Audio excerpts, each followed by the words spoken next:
நல்ல பணப்புழக்கத்தை கொண்டு வந்து தருவார். நீங்கள் எதிர்பார்ப்பதை விட அதிக பண வரவு இந்த ஆண்டு வரும். எவ்வளவு பெரிய சோதனைகள் வந்தாலும் அந்த சோதனைகளிலிருந்து தப்பித்துக் கொள்ளக்கூடிய வாய்ப்பை இந்த இறைவன் உங்களுக்கு அருள போகிறார். கணவன் மனைவி உறவுல விட்டு கொடுத்து போனால் இந்த ஆண்டு நல்லா இருக்கும். உலகெங்கும் வாழும் ஆன்மீகம் டாக்ஸ் நேயர்களுக்கு உங்கள் ஆத்மார்த்த ஜோதிடர் நங்கநல்லூர் டாக்டர் பஞ்சநாதனின் அன்பு வணக்கங்கள். புதிய தமிழ் புத்தாண்டு பராபவ வருஷம் பிறக்கிறது. இந்த பராபவ வருஷம் இந்த 2026 ஆண்டு ஏப்ரல் மாதம் 14ஆம் தேதி காலையில் 3:33 பிறக்கிறது. ரிஷப லக்னம், மேஷ நவாம்சத்தில் ஆண்டு பிறக்கிறது. தேய்பிறை துவாதசியில் பிறக்கிறது. இது பிறக்கக்கூடிய திதியும் மிக முக்கியம். ஒரு ஆண்டு பிறக்கிறதுன்னு சொன்னால் அந்த ஆண்டுடைய நட்சத்திரம் என்ன நட்சத்திரங்கிறதுக்கு மிகுந்த முக்கியத்துவம் கொடுக்கணும். இந்த ஆண்டு சதயம் நட்சத்திரத்தில் பிறக்கிறது. இந்த ஆண்டுக்கு யார் ராஜா அப்படின்னு பார்த்தீங்கன்னா குரு பகவான் தான் ராஜாவா இருக்கார். இடி இடித்து மழை பொழியும் சொல்றாங்க பாருங்க. அப்படி கடுமையான போராட்டங்கள், இதற்கு நடுவிலே ஒரு ஆண்டு பிறக்கிறது, பராபவ ஆண்டு. இந்த நிகழ்ச்சியில் நம்ம என்ன பேச போறோம் அப்படின்னா, இந்த பராபவ ஆண்டு நமக்கு என்ன நன்மைகளை தரப்போகுது, நம்ம எப்படி வாழணும், எப்படி இந்த ஆண்டுல நடந்து கொள்ள வேண்டும் அப்படிங்கிறத பார்க்க போறோம். 60 ஆண்டுகளுக்கு ஒரு முறை வரக்கூடிய ஆண்டு இந்த பராபவ தமிழ் புத்தாண்டு. தமிழ் ஆண்டுகளில் இது 40வது ஆண்டு. பராபவ ஆண்டு அப்படின்னு சொன்னால் சமஸ்கிருதத்தில் அதுக்கு இருக்கக்கூடிய பொருள் அவமானம் அப்படிங்கிற பொருள். ஆனால் நடைமுறையிலே அப்படித்தான் இருக்க போகிறதா அப்படின்னா இல்லை. ஒரு செழிப்பு இருக்கும், கால்நடைகளில் செழிப்பு இருக்கும், விவசாய செழிப்பு இருக்கும் என்று சுட்டி காட்டப்படுகிறது. இந்த நிகழ்ச்சியிலே நம்ம ராசிக்கு நம்ம என்ன பலன்கள் பார்க்க போறோம் அப்படின்னா, இந்த பராபவ ஆண்டில் இருக்கக்கூடிய கிரக பயிற்சிகளினால் என்ன நன்மைகள் நமக்கு வரப்போகுது, இந்த ஆண்டை எப்படி எதிர்கொள்ளணும், ஏதாவது நோய் தாக்கம் இருக்குமா, மாணவர்களுக்கு இந்த ஆண்டு எப்படி இருக்கும், வேலை வாய்ப்பு கிடைக்குமா, தொழிலிலே உங்களுக்கு ஒரு முன்னேற்றம் இருக்குமா என்று உடல் நலத்தில் யார் அக்கறை எடுத்துக்கொள்ள வேண்டும் என்றெல்லாம் விவரமாக இதில் பார்க்க போகிறோம். நேயர்கள் அனைவரும் இதை தொடர்ந்து கவனியுங்கள். பராபவ ஆண்டு பலன்களை இப்பொழுது நாம் பார்க்க. உலகெங்கும் வாழும் சிம்மராசி அன்பர்களே, உங்கள் அத்துணை பேருக்கும் உங்கள் ஆத்மார்த்த ஜோதிடர் நங்கநல்லூர் டாக்டர் பஞ்சநாதனின் அன்பு வணக்கங்கள். இனிய தமிழ் புத்தாண்டு பராபவ ஆண்டு பிறக்குது. ஒவ்வொரு ராசிக்காரங்களுக்கும் இந்த ஆண்டு எப்படி இருக்கும் அப்படிங்கிறது அந்த ராசியை சுற்றி உள்ள கிரகங்கள், அந்த ராசிக்கும் கிரகங்களுக்கு இடையிலான தொடர்பு தான் நிர்ணயம் பண்ணுது. சிம்ம ராசிக்கு மிக நல்ல ஆண்டு. இப்போ மனசுக்குள்ள கேள்வி எழுது, எங்க சிம்ம ராசிக்கு அஷ்டமத்து சனிங்க, என் வாழ்க்கை இப்படியே போயிருமோன்னு எனக்கு பயமா இருக்குங்கன்னு பல சிம்மராசிக்காரங்க கேட்குறாங்க. அப்படியெல்லாம் பயப்பட தேவையில்லை. எல்லாருக்கும் அஷ்டமத்து சனி கெடுதல் பண்றதில்லை. அதைத்தான் அந்த நம்பிக்கையை முதல்ல மனசுல கொண்டு வாங்க.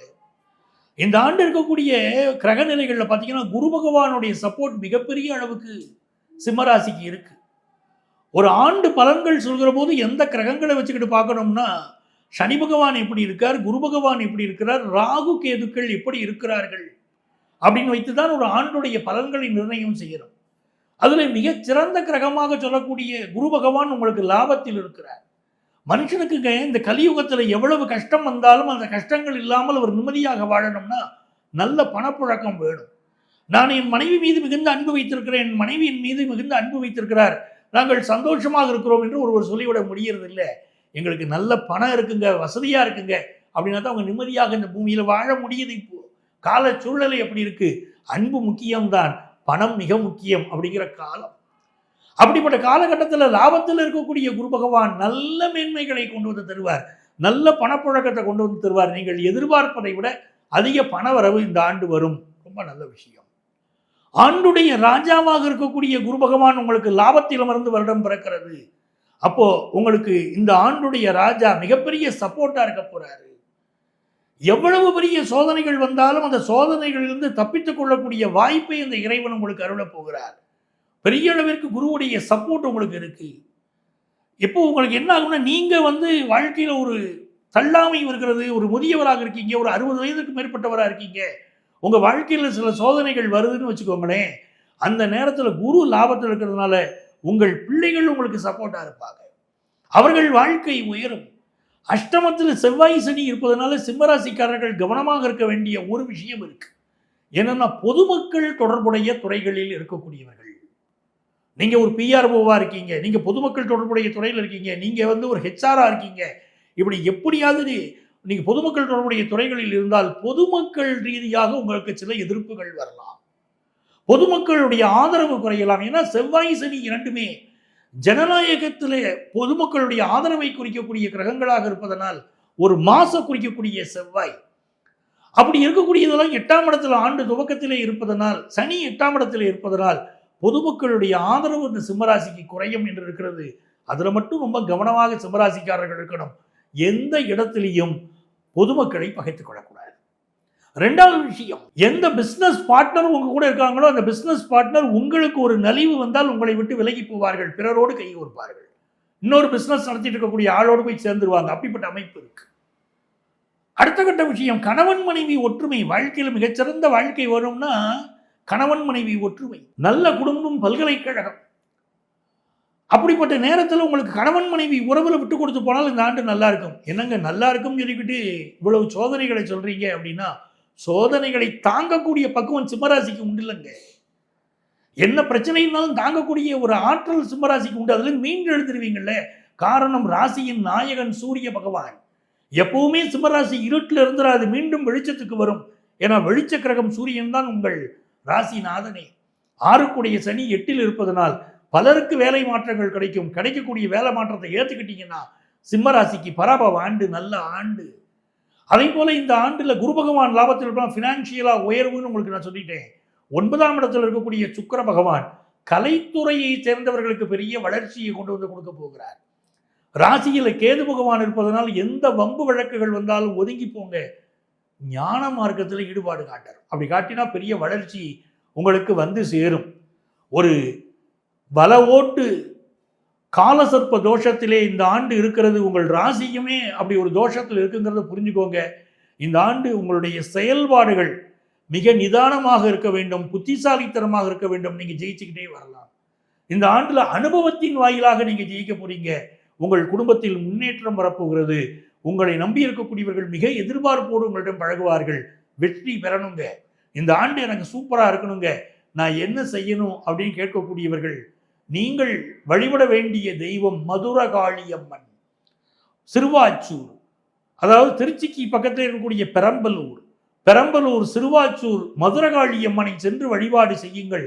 உங்கள் வாழ்க்கையில் இருக்கக்கூடிய இன்னல்கள் விலகி ஒரு அற்புதமான வாழ்க்கையை பராபவ ஆண்டு தரும். இந்த பராபவ ஆண்டை சொல்கிற போது சமஸ்கிருதத்தில் இந்த ஆண்டை பற்றி சொல்லக்கூடிய வார்த்தை நமக்கு நம்பிக்கை தருவதாக இல்லை. ஆனால் நடைமுறையில் பார்த்தீங்கன்னா கால்நடைகளுக்கு நல்ல வளர்ச்சி இருக்கும். கால்நடைகள் முன்னேற்றம், விவசாயம் செழிப்பு போன்ற நல்ல விஷயங்கள் எல்லாம் நடக்க போகிற ஆண்டுதான் பராபவ ஆண்டு.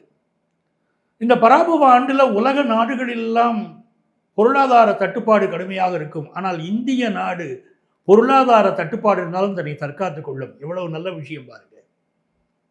உலக நாடுகளுக்கெல்லாம் பாதிப்பு தரக்கூடிய ஒரு விஷயம். இந்திய நாட்டுக்கு பாதிப்பு தருமானா தராதுன்னு நான் சொல்லலை. ஆனால் இந்திய நாட்டு பாதுகாக்கப்படும், அதுதான் பெரிய. ரிஷப லக்னத்திற்கு 3ஆம் இடத்துல குரு பகவான் வரார், உச்சமாகிறார். அது இந்திய திருநாட்டிற்கு மிகப்பெரிய யோகமாக இருக்கிறது. இந்தியாவுடைய லக்னமான மகர லக்னத்தை குரு பகவான் பார்க்க போறார், உச்ச குரு பார்க்க போறார். அதனால இந்த ஆண்டு பல்வேறு சோதனைகளிலிருந்து நாம் தப்பித்துக் கொள்வோம். நம்முடைய நாட்டில் மக்கள் குறிப்பாக கேட்பது விலைவாசி எப்படி இருக்குங்கிறாங்க. விலைவாசி பராபவ ஆண்டுடைய தொடக்கத்தில் மிக கடுமையாக உயரும். இன்னைக்கு கண்ணு முன்னாலே பார்த்துக்கிட்டு இருக்கோம்.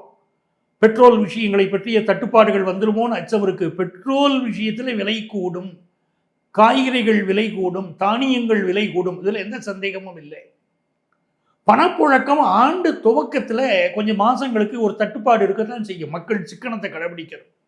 ஆனால் ஆண்டுடைய பிற்பாதி சுபமாக மகிழ்ச்சியாக பண தட்டுப்பாடு நீங்கி மக்கள் மகிழ்ச்சியோடு வாழக்கூடிய ஒரு காலகட்டமாக இருக்கும். அதே போல தங்கத்தின் விலை எப்படி இருக்கும்னு பல அன்பர்கள் கேட்டுக்கிட்டே இருக்காங்க. தங்கத்தின் விலையில ஃப்ளக்சுவேஷன் இருக்கும். ஏன்னா குருவுடைய வீட்டில் சனி பகவான் இருக்கார். அப்போ இதே மாதிரி தங்கத்தின் விலையில் ஃப்ளக்சுவேஷன் இருக்கு. என்னுடைய எதிர்காலம், தங்கத்தின் எதிர்காலம் எப்படி இருக்கும் சார் அப்படின்னா, இந்த ஆண்டு தங்கத்தின் விலை கூடிக்கிட்டே தான் இருக்கும். இடையில கொஞ்சம் குறைஞ்சாலும் திரும்ப கூடும். ஆனால் இதே மாதிரி சனி பகவான் மீண்டும் மீனத்திற்கு வருவார். 60 ஆண்டுகள், 30 ஆண்டு இல்லை, 60 ஆண்டுகள் கழித்து அவர் வருகிற போது அப்போ தங்கம் என்பது ஒரு சாதாரண மெட்டலாக போயிடும். அன்னைக்கு மக்கள் பயன்பாட்டில் தங்கத்திற்கு இவ்வளவு மோகம் இருக்காது.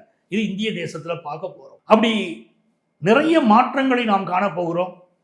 இந்திய மக்கள் இந்த காலகட்டத்தில் குலதெய்வ வழிபாட்டை மேற்கொள்ளணும். ஒரு நோய், வைரஸ் நோய் பரவக்கூடிய அபாயம் இருக்குது. என்ன காரணத்தால்னா அணுகுண்டுகள், அதாவது குண்டுகள் வெடிப்பதனால், அதனால் ஏற்படக்கூடிய கிருமிகளினால் வைரஸ் நோய் பரவக்கூடிய அபாயம் இருப்பதாக நம்பப்படுகிறது ஒரு பக்கம். இன்னொரு பக்கம் நிலநடுக்கங்கள் உலக நாடுகளில் பல நாடுகளில் ஏற்படும். அதற்கெல்லாம் அடிப்படையாக கூட இந்த போர் இருக்கும் என்றெல்லாம் கிரகங்கள் நமக்கு சுட்டி காட்டுகின்றன. நிறைய இருக்கு இந்த பராபவாண்டுடைய விஷயங்கள். அதை புரிந்து கொண்டு மக்கள் அவரவருடைய குலதெய்வ வழிபாட்டை மேற்கொண்டால் இந்த ஆண்டு ஒரு நல்ல ஆண்டாக அமையும். இப்போ உங்களுடைய ராசிக்கான பலன்களை நம்முடைய ஆன்மீகம் டாக்ஸில் உங்களுக்கு சொல்லியிருக்கேன். நம்முடைய ராசிக்கு இருக்கக்கூடிய இந்த பலன்கள் தான் முடிவான பலன்களா அப்படின்னா இல்லை. இது கோச்சார கிரகங்களின் அடிப்படையில் சொல்லிக்கிட்டு இருக்கோம். நம்மளுடைய சொந்த ஜாதகத்தில் என்ன திசாபுத்தி அந்தரம் சூட்சுமம் நடக்குதோ அப்படித்தான் பலன்கள் நடைபெறும். ஆகவே உங்கள் சொந்த ஜாதகத்தை பார்த்து இந்த பராபவ ஆண்டு என்ன நல்ல பலன்களை உங்களுக்கு தரப்போகிறது என்பதை நீங்கள் தெரிந்து கொள்ளலாம். அதுதான் உங்களுக்கு முக்கியம். உங்கள் அத்துணை பேருக்கும் உங்கள் ஆத்மார்த்த ஜோதிடர் நங்கநல்லூர் டாக்டர் பஞ்சநாதனின் அன்பு வணக்கங்கள், வாழ்த்துக்கள்.